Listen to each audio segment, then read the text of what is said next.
ભરૂચ શહેર B division police મથક ખાતે આગામી તહેવારોને અનુસંધાને શાંતિ સમિતિની બેઠક યોજવામાં આવી હતી। ભરૂચ શહેર બી ડિવિઝન પોલીસ મથક ખાતે આગામી તહેવારોને ધ્યાનમાં રાખીને શાંતિ સમિતિની મહત્વપૂર્ણ બેઠક યોજવામાં આવી હતી।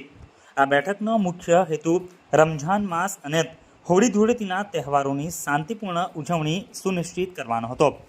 ઉક્ત બેઠકમાં ભરૂચ શહેર બી ડિવિઝન પોલીસ મથકના પોલીસ ઇન્સ્પેક્ટર વણઝારા સાહેબ નાઓએ નેતૃત્વ સંભાળ્યું હતું। પોલીસ મથક હદ વિસ્તારમાં શાંતિ સમિતિના સભ્યો સહિત હિન્દુ મુસ્લિમ સમાજના આગેવાનો આ મિટિંગમાં હાજર રહ્યા હતા। તહેવારો દરમિયાન કાયદો અને વ્યવસ્થા જાળવવા ઉપર ભાર મૂક્યો હતો। બધા તહેવારો કોમી એખલાસ સાથે ઉજવાય તે માટે વિશેષ આયોજન કરવામાં આવ્યું હતું। હાલમાં મુસ્લિમ સમુદાય રમઝાન માસની ઉજવણી કરી રહ્યો છે। આગામી દિવસોમાં હિન્દુ સમુદાય હોળી અને ધૂળેટીની ઉજવણી કરશે। આ તમામ તહેવારો શાંતિપૂર્ણ વાતાવરણમાં ઉજવાય તે માટે સર્વ સમુદાયના આગેવાનોને અનુરોધ કરવામાં આવ્યો હતો।